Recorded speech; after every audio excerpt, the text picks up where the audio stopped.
It was a bitter January afternoon when I found a navy blue wool coat hanging on the back of a bench at Union Station, looking both forlorn and perfectly placed. Too nice to be abandoned, its fabric thick and well-tailored, yet too ordinary to belong to someone famous. It was a coat for an everyday hero, waiting for its next chapter. Inside the pocket, my fingers brushed against a small, folded square of paper. I unfolded it, the script neat and deliberate. If you find this coat, please wear it until you no longer need it, then leave it where someone else might. It's seen enough winters to know how to help.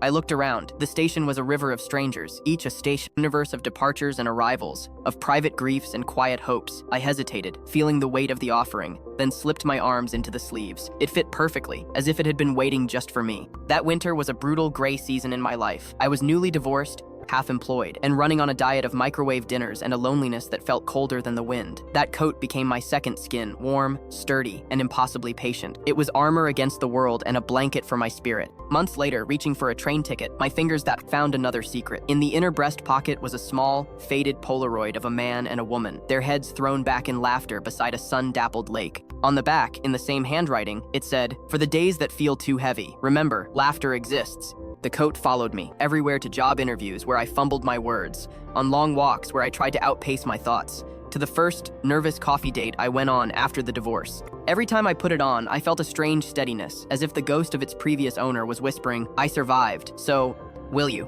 Then spring came, tentative and green. The sharp edge of my grief had softened. I realized one sunny morning that I didn't need its weight anymore. I washed it carefully, pressed its seams, folded it neatly, and took it back to the same station, my heart full of a quiet gratitude. I hung it on the same wooden bench, a blue promise returned. I tucked my own note into the pocket, my words a testament to its journey. This coat got me through a season I didn't think I'd survive. It held me up when I couldn't stand on my own. Now it's your turn. Be brave. 2 weeks later, a strange pull drew me back to the station. The coat was gone, but taped to the slats of the bench was a new note, written in a quick, unfamiliar script. "It fits. Thank you. I needed this more than you know."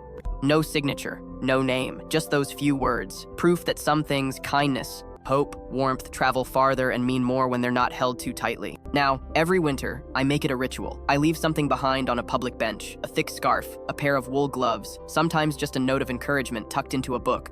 I don't expect to see these things again. It's enough to close my eyes and imagine that somewhere, in the biting cold, someone else is buttoning up a little hope, feeling a little less alone, and the world, in that small act, feels a little smaller and infinitely kinder. The things that keep us warm aren't meant to be kept. They're meant to be passed along until the world feels smaller and kinder again.